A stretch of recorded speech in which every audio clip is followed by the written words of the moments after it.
ऋषि शर्मा जी, रांची से। राधा वल्लभ श्री हरिवंश।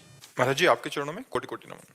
महाराज जी, सांसारिक जीवन में चुनौतियां आती रहती हैं और हमें लगने लगता है कि हमें सहायता की आवश्यकता है, तो हम प्राय प्रभु से सहायता मांगने लगते हैं। महाराज जी, एक और लगता है कि परमेश्वर तो परम पिता हैं, तो उनसे सहायता क्यों मांगे, मगर ये इसीलिए गिलानी नहीं मांगनी होती। चाहिए कि परम पिता है, हम उनके बच्चे हैं और उन्हीं के द्वारा रचा हुआ ये मायामय जगत है। तो हमें मांगनी चाहिए जब तक मांग है। जब मांग खत्म हो जाएगी तो उसे प्रेम कहते हैं। अगर हम प्रभु से ही केवल मांगे तो भगवान उदार भक्त कहते हैं। गीता जी में उत्तर दिया अर्जुन जी की जिज्ञासा से कि आर्त भक्त जो अपनी संकट निवृत्ति करना चाहता है, अर्थार्थी भक्त जो संपत्ति प्राप्त करना चाहता है, जिज्ञासु भक्त जो भगवान को जानना चाहता है, और ज्ञानी भक्त जो भगवान को जान चुका है। चार का वर्णन किया है। तो दो तो मायाकृत है और दो अध्यात्म में है। जिज्ञासु जो भगवान को जानना चाहता है वो मायाकृत नहीं है, वो भगवान को जानना चाहता है, और ज्ञानी तो भगवत स्वरूप है ही। ये दो भक्त जो है आर्त और अर्थार्थी, संकट निवृत्ति और धन प्राप्ति, ये इसमें लगभग सब आ जाएंगे। एक दो भक्त ऐसे होंगे जो ज्ञानी में और जिज्ञासु में होंगे, लाखों में नहीं, सब इसी में होंगे। कोई संकट पड़ा तो भगवान से प्रार्थना करते हैं, क्योंकि ईश्वर है, वो जगत के स्वामी हैं। अब हम किससे प्रार्थना करें? जो संकट निवृत्ति के लिए संसारी पुरुषों का आश्रय लेता है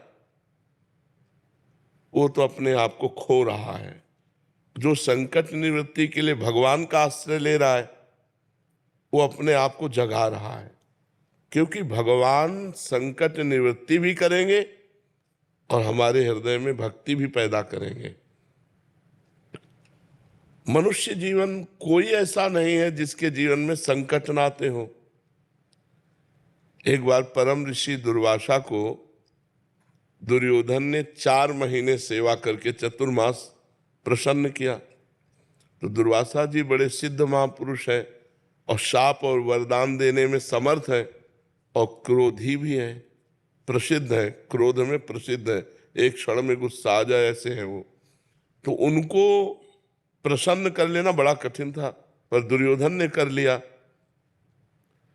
अब वो जलता था पांडवों से, यद्यपि उस समय पांडव वनवास में थे। तो उसने विचार किया कि पांडवों का विनाश मांग ले, पर सोचा कि अगर सीधे विनाश मांगा तो हमारे ऊपर ही क्रोधित ना हो जाए। तो उसने कहा कि प्रभु 4 महीने हमारे यहाँ आपने सेवा का अवसर दिया, एक दिन हमारे बड़े भाई युधिष्ठिर को भी सेवा का अवसर दीजिए, 60,000 शिष्य साथ में। पर ऐसे समय में जाइए जिस समय द्रौपदी ने सूर्य के द्वारा दी हुई बटलोई से प्रसाद पा लिया हो। जब युधिष्ठिर जी के पास बहुत से ब्रह्म ऋषि भी वनवास में साथ गए तो उनको बड़ा लगा कि राज परिवार से भोजन इन सब ब्रह्म ऋषियों का हो जाता था, अब कैसे होगा। तो उनको विचार आया कि संपूर्ण जगत को प्रकाश देने वाले भगवान सूर्य ही हमें रास्ता दिखाएंगे। तो भगवान सूर्य की आराधना की।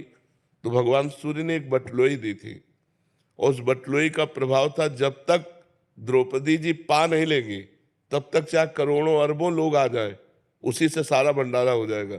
उसी से सब्जी, उसी से खीर, उसी से पूड़ी, जो जो चाहो, जो संकल्प करोगे वो बटलोई दे देगी।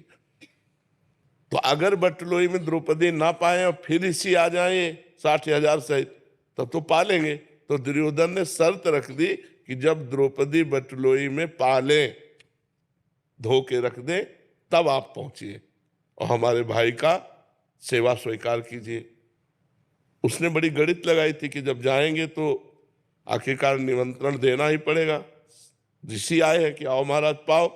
अब 60,000 के लिए तुरंत तो कंदमूल फल भी नहीं हो सकता, वो खवा पाएंगे नहीं, ये साप दे देंगे, वो नष्ट हो जाएंगे।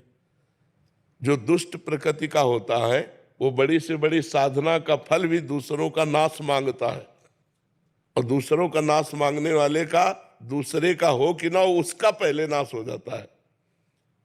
अब दुर्वासा जी ध्यान के द्वारा देखा कि जब द्रौपदी जी बटलोई में से प्रसाद पा लिए और धो के रख दिए, सोई पहुंच गए।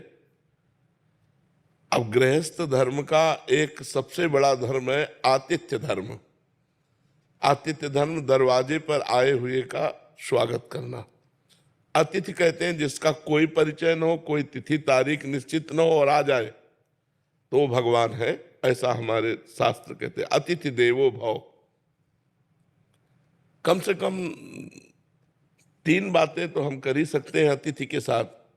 मृदु वचन, राधे श्याम, आइए आइए पधारिए, आसन कुर्सी कुछ ना कुछ, बैठिए, जल पीजिए, भोजन पाइए, ये बातें तो हम कर ही सकते हैं ना।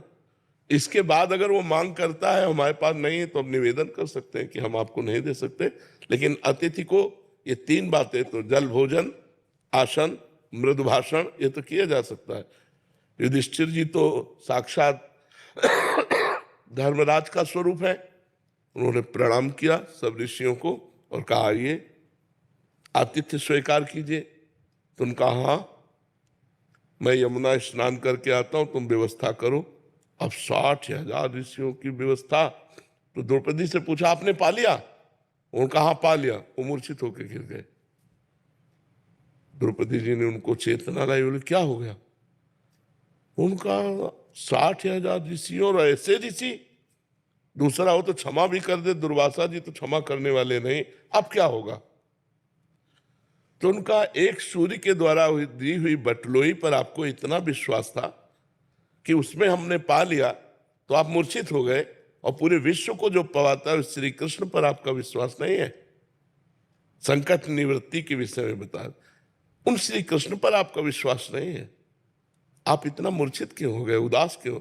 मैं अभी श्री कृष्ण से प्रार्थना करती हूँ, हे श्री कृष्ण, हे करुणामय। जे ही विनय की तो देखा वो पीतांबर फहराते हुए भगवान पधार रहे।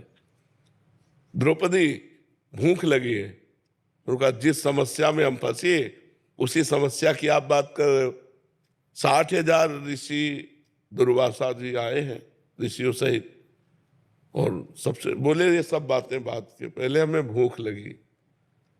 उनका प्रभु भूख लगी है, बटलोई तो पाके रख दिया। बोले ले आओ बटलोई। भगवान की सामर्थ्य देखो, कर तुम अकर तुम अन्यथा कर तुम। भला कोई पवित्र नारी पात्र जूठा क्यों छोड़ के धो के रख दे, उसमें कुछ लगा रहे। द्रौपदी जैसी पतिव्रता। दूसरी बात, वरदान था कि द्रौपदी के पा लेने के बाद बटुलोई में कुछ नहीं रहेगा। वरदान भी और धो के भी रख दिया, और उसमें भगवान ने शीत निकाला, एक साग की पत्ती, और जे ही अपने मुख में डाला।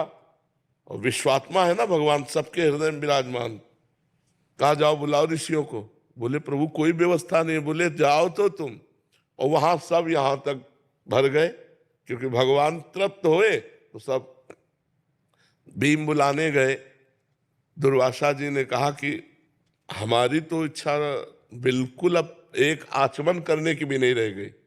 शिष्यों ने कहा गुरु जी और जो आदेश करोगे पालन करेंगे, भोजन की बात मत कहना। तो उनका बेटा वरदान मांग लो, लेकिन हमें भोजन के लिए मत कहो। तो उनका जिस भावना से दुर्योधन ने आपको भेजा था वो उसी भावना को प्राप्त हो जाए। तो दुर्योधन ने विनाश की भावना से भेजा था, विनाश को प्राप्त हो गया। तो संकट निवृत्ति करने से भगवान से हमारा भगवान के प्रति जुड़ाव बनता है। यार भगवान ने मेरी सहायता की, भगवान से भक्ति बढ़ती है। संपत्ति की प्राप्ति के लिए सुदामा जी के पास खाने को भी नहीं था, पर श्री कृष्ण श्री कृष्ण श्री कृष्ण। तो जैसी द्वारिकापुरी वैसी सुदामापुरी बना दी। तो और प्यार बढ़ गया ना कि भगवान हमें कितना प्यार करते हैं। तो 2 प्रकार की जो भक्ति है, एक संकट निवृत्ति, एक धन प्राप्ति, पर हो केवल प्रभु से ही। हट होना चाहिए। बने तो रघुबर ते बने, और बिगड़े तो भरपूर, तुलसी और ते बने ताप निवे पे धूल। हम केवल भगवान से ही लेंगे। हम किसी अन्य मित्र दोस्त इधर हमारी वृत्ति नहीं जानी चाहिए। हमारी वृत्ति केवल भगवान से जानी। अब वो क्या रूप लेके आते हैं, मित्र का रूप लेके आते हैं कि किसी धनी मानी का रूप लेके आते हैं, किसी घटना का रूप लेके आते हैं, या क्या रूप लेके आते हैं, देना उनको है, उनके बिल्कुल उनके अधीन हो जाओ। सच्चे आपसे कहते हैं, वो ऐसे निहाल कर देंगे कि आपको धन भी मिलेगा, संकट भी निवृत्ति होगी और आपका कल्याण भी हो जाएगा, भगवान की भी प्राप्ति हो जाएगी। तो जरूर करना चाहिए, भगवान से याचना करनी चाहिए, क्योंकि अब हम औरों से याचना करें तो और खुद परेशान हो, हमारी क्या निवृत्ति करेंगे, संकट निवृत्ति। हम भगवान से सीधे बात करते हैं और वो कहीं और नहीं है, तुम्हारे हृदय में ही बैठे हैं। अंदर ही अंदर प्रार्थना करो, वो सुन रहे हैं। और बार बार प्रार्थना करो जब तक पूरी ना हो जाए, और नाम जप करते रहो।